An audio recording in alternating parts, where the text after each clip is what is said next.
couple of weeks ago. And when I was actually a little surprised about all the budget cuts that our children will be facing in the upcoming years, Christa actually jumped right on board with a crazy idea of mine to actually have this Facebook Live. And we're going to be welcoming all your questions. We just want to discuss kids, hunger, school lunches, and the importance of nourishing our children, not only physically, but their brains too, and their souls. So this is something that's very near and dear to my heart, because I am so thankful that I have food on the table for my kids. My kids are not part of the millions of children in the US who are facing food insecurity every single day. In case you didn't know, over 30 million children receive free school lunches every day in this country. They depend on that food. And as Christa will share with us in a few minutes, actually it might be the only food that they know that they will be receiving any given day. And let me tell you a little bit about Christa's background. Christa is not here only because I like her, because I admire her work, and because she actually said yes. No, she's here because she has invaluable experience as an educator. Christa spent 15 years in public education, where she created actually a highly successful Spanish for native speakers program, which I actually discussed with her offline, and it's incredible, because she wanted kids to stop the shaming of other Spanish speakers who maybe weren't so fluent. But aside from that, and having her blog, Pura Vida Moms, she really saw the impact of these school lunches in the children that she was teaching. So Christa, first of all, thank you again for accepting our invitation here at Hispana Global. And please share with me a little bit about your experience as an educator in the public school system, and seeing all these kids who arrive to school, perhaps hungry, without eating since their last school meal. Yeah, thank you so much for having me, Jeannette, and also for using your platform for this amazing discussion, because it's so vitally important that everyone in our community understands that school lunches are really, really important. And I want to just give a couple statistics really quick that to jump off what you said about free and reduced lunch. But free and reduced lunch is a federal program that provides lunches or food to children in schools, and that goes all the way through senior year in high school. The latest stats say that 48.1% of U.S. families and households qualify for free and reduced lunch. So this isn't something that we're talking about 10 or 15% of the kids in our country. We're talking about 48.1% of people qualify for free and reduced lunch. And that means 48.1% of our kids in the US would potentially be going without food. It's not okay. The other thing I want to tell you really quickly is that for this year to qualify for free and reduced lunch, that's $44,000 for a household gross income for a family of 4. So I just want to put those numbers out there so it's really clear about what we're talking about and who we're talking about.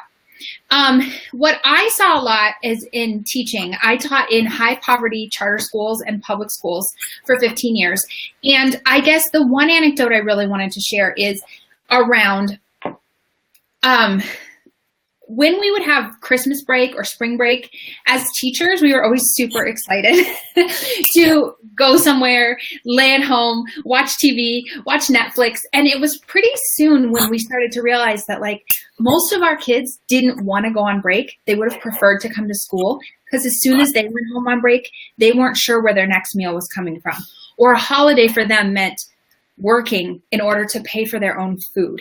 And so for me, when I think of these students and who they are and what their motivations are, and then thinking about how they perform so well in school, and they would go home on breaks on Christmas, summer, spring break, and not know where their next meal was coming from, it was heartbreaking. And do you feel that those children, aside from a matter of humanity, right, of the whole issue of kids going to bed hungry in this country breaks my heart, right? Because it's not a minor problem. And I've been involved with Feeding America, with No Kid Hungry for years. So I know how serious this problem is. And I know that some kids actually even steal, if you want to call it that way, food from the cafeteria on Fridays, so they have something to eat over the weekend. So anybody who can just listen to that and not have a little piece of them shatter inside of them is really not human. And to think that we're such a highly developed and educated country that still has 48.1% of our population qualifying for free lunch. And the other thing I'll say is free lunch does not just mean lunch. Free lunch, at least at my daughter's school, she's at a 97% free and reduced lunch elementary school. And every single morning, breakfast is offered for the entire family. Then they all get a healthy lunch, snacks before they go home. So these children are receiving 3 meals a day from the school. That's a lot. They need it. It's because they're not getting food anywhere else. It's mind-boggling, honestly. And also just the whole sense of justifying whether the government should invest in school programs, right? Whether it should invest in school lunches for 30 million or 31 million kids who actually rely on those school lunches on a daily basis. For me, it's mind-boggling, even when you try to tie it into performance, saying that you cannot prove that a child who eats is going to perform well in school. I'm like, honestly, if a child doesn't eat, he's not going to be able to function as a human being. So how can you expect him to be able to even concentrate with a rumbling tummy? And understanding also that the person who actually is facing food insecurity might not look like they're hungry, right? They might look that they're like a normal, if you want to call it, middle-class family, and while actually they're struggling every single day to put food on the table, and they might even be a little embarrassed to ask for help or to rely on different food assistance programs. Mm-hmm. And we cannot judge. Chances are that your child sat today in school with somebody who is on some kind of assistance program, and their parents might be very hardworking, but they might be not able to make ends meet. So first of all, I want to take out the stigma of people who rely on food assistance programs as being lazy, depending on welfare, depending on handouts. It doesn't work that way. And I would love to actually hear from your experience. Did you ever see like a change in somebody who was well-nourished, or that you saw actually that once they came into school, let's say perhaps Monday they were arriving with an empty belly, and towards middle of the week, since they were actually receiving all this nourishment, did you see that they were able to concentrate better? What was your experience as a teacher? Well, thank you so much for asking that question, because I actually want to bring in a little bit of educational research that I think everyone can access and understand really well. And it's Maslow's theory of motivation. And he has a hierarchy of needs, which basically states that there are different needs that people need to have met before they are able to achieve an evolved state. Everyone is motivated to achieve a goal, but not everyone can achieve that goal if they don't have their basic needs met. It's a pyramid. I'll drop the link in the comments afterward. But the number one bottom base of that pyramid, the big bottom base, is if you do not have food, you cannot evolve. You cannot learn. And as teachers, we understand that unless a student's basic needs are met, they cannot learn, period. And for me, as a teacher, and I know all teachers out there feel this way, that's a human right. It doesn't matter if a child's parent is on welfare, can't get a job. I don't care if they're a drug addict. Every single child in this country deserves to be fed, feel safe, and learn. And as soon as we take away the ability for kids to effectively learn, we're essentially saying that our public school education system in this country is not important enough to make sure that it meets every single child. That children don't have to be fed in order to perform, but yet it's a law that every single child must go to school until they're 18 years old.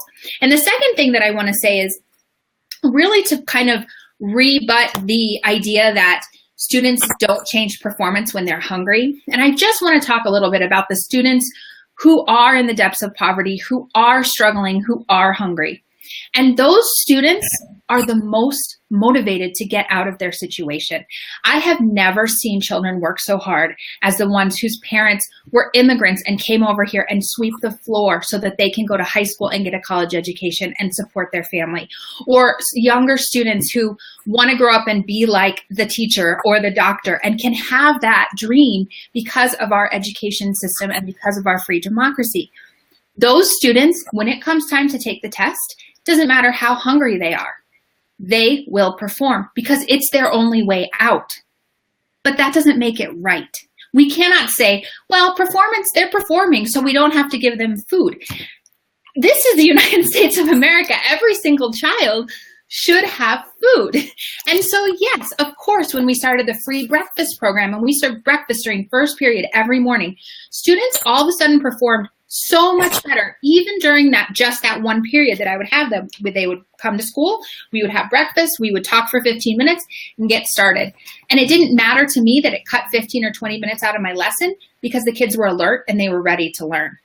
So yes, there's a huge difference on any one of us. When we're hungry, we don't perform as well, we don't think as well, we don't make as good decisions, we're frustrated. And that is especially true for our children. It's really mind-boggling to have people even question the impact of basic food, right? We're not talking about fancy dinners here. We're just talking about the basics. A lot of people actually complain that the food that is given for free in schools is of low nutritional value. At least now it's meeting certain requirements that, you know what, when you can't choose, you'll eat whatever is available to you. It shouldn't be that way, but trust me, little food is better than no food at all. And right now, it's a basic human right, what we're talking about. Now, I know a lot of people become very frustrated when we actually discuss about the whole situation. They feel powerless. They feel that they can't really do anything to change things.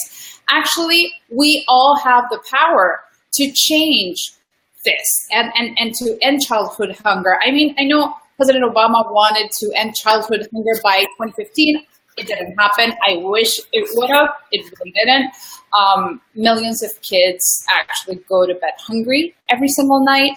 And right now, we are facing a budget cut that will potentially affect millions, not one, not two, millions of children. And it affects their possibilities of developing as a human being and actually of educating themselves, because they won't be able to learn, as Christa was reminding us. I mean, a child who's hungry really can't learn much, right? So what are we doing to future generations in our country? This is going to have a huge impact. Well, you have a voice. You can make that voice heard. You can write about it. I'm using Hispana Global because I can use that platform. Christa's joining me.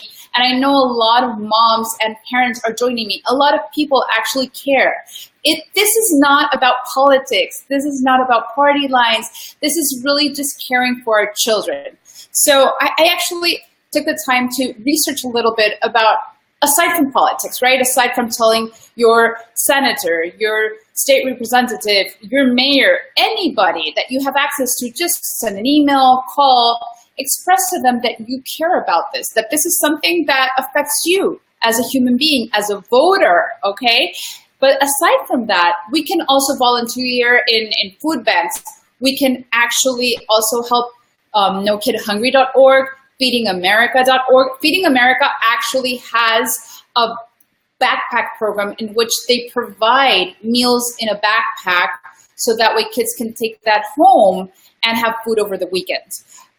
Blessings in Backpacks was another organization that I used to help, and it's the same concept. And there are some organizations that work on the local level, right? You can donate food to your local food bank. You can volunteer. I know not everybody has money to actually donate. I know a lot of people are facing really, really tough times right now. But there's one thing that we can always count on, and it's our time. Our time really is invaluable for many organizations. Just call, take the time. Right now, with your computer, with your phone, you can just Google anything in your local area and try to volunteer. There's another organization called hungervolunteerconnection.org, and they have all the resources like to hook you up with a local entity that is accepting volunteers, because that's the other thing, right? A lot of organizations don't have the means to train new volunteers. So don't take it the wrong way if a local food bank will say that they're not taking in volunteers at this time, and they will tell you there will be a training scheduled in 2 months. Sign up for it. They might not be able to take on your offer right now, but trust me, they really need all the help that they can get. And also, I don't want to forget about our elderly. Meals on Wheels is also facing a budget cut. So if you have even a Starbucks to donate this week instead of spending it, consider donating it to Meals on Wheels. Even if it's a tiny amount, it's also going to help people. So I'm just trying to take you from feeling powerless and overwhelmed with what we're facing to showing you concrete ways in which you can help other people and create an impact. Chris, I don't know if you know of any other organizations that we can help. Absolutely. I also did some research into this, and I want to talk about 3 different programs. The first one is called 5calls.org. And with 5calls.org, you can simply go in and put in your zip code, and they will give you a script to talk and call your congressman or woman about any of these issues. And there is a Meal on Wheels script there for you, so you can call and make a difference. Super easy, 5calls.org. The second thing that you can do is there's a movement of called there. You know, we've heard a lot about the farm to table movement. Well, there's a farm to school movement, and each state has their own farm to school program where you can donate to have fresh fruits and vegetables from a farm to a school. This provides salad bars. This provides fresh fruit to your schools. So you can definitely donate there. I looked up the farm to school links for Colorado and Florida, and I'll drop those in the discussion afterward. And then the final thing that you can do is you can look in your local school district. Just Google, for me, it's Denver Public Schools, which schools have high free and reduced lunch numbers. That's also called FRL. So for example, in my neighborhood, we live in a food desert, and every single school in my area is 85% free and reduced lunch or above. Call the principal. Just say, hey, what can I do? Do you need grocery gift cards? Can I bring a lunch for a classroom that has just performed really well? Do you need help setting up your garden? Any of those things, please do those. They're simple and they make a huge difference. It's amazing, actually. And I also heard a lot of people last year actually were donating. You know how some kids don't qualify for free lunches? So what they would do is that they would call certain schools and say, who owes money for their school lunch? That's such a great idea. And they would pay their debt, right? Because their parents can't afford to pay that debt right now. And that means that that child is not getting even a sandwich, not even a piece of bread during lunch. So at least that way you feel like you're doing something. You can do it totally like without anybody else knowing. And it's going to completely change the life of that child who will be actually able to eat, because for one reason or another, he is or she is not getting the free or reduced lunch. So I just encourage people to actually be creative. You can have a bake sale and raise funds. As you were mentioning, donate gift cards and call the local school or try to help and volunteer and help them grow a garden. And I feel that all of those very concrete ideas can start creating maybe a much bigger impact that people might realize, because when you start small but locally, it's going to start changing your entire community, because it's going to help empower, and it has a trickle-down effect. What you do to help your community actually inspires others as well. So I really hope that this conversation that we've had for the past 20 minutes or so will help inspire everybody who has been tuning in to help others. Maybe hunger is not your thing. Maybe fighting childhood hunger, it really doesn't get to you. I don't see how, but maybe it's not your thing. But always try to spread kindness, try to help others. You'll see that it only is good for others, but it's also good for you. And Christa, I don't know if you have any final words. No, I just want to thank you so much for giving the platform to this. Everyone can help. And we appreciate every child deserves to eat. And so anything that you can do to help that, we appreciate as teachers, as educators, as people in your community. And thank you again, Jeannette, for having me to just talk about this from an educator perspective. It was a really great idea. So thank you. And we'll continue collaborating, because we're all about collaborating and just helping each other out, just like we like to help others. Thank you so much for tuning in, for everybody who joined us today, everybody who is going to be watching the replay actually of this Facebook Live. We'll keep it up on the Hispana Global page, and we will be sharing it on Pura Vida Moms, on my Jeannette Kaplun TV Facebook page. We're going to share it everywhere because we're not going to stop here. And we really feel that we have a mission in the sense of creating more awareness, and hopefully that will help make a difference in the lives of millions of children. Thank you so much. Un besito. Till next time, you can find Christa at Pura Vida Moms, and you can find me, Jeannette Kaplun, on hispanaglobal.com and .net. Bye. Muchas gracias. De nada, hasta la próxima. Chao. Okay. Pura vida. Yeah. Okay. Let's see. End by broadcast.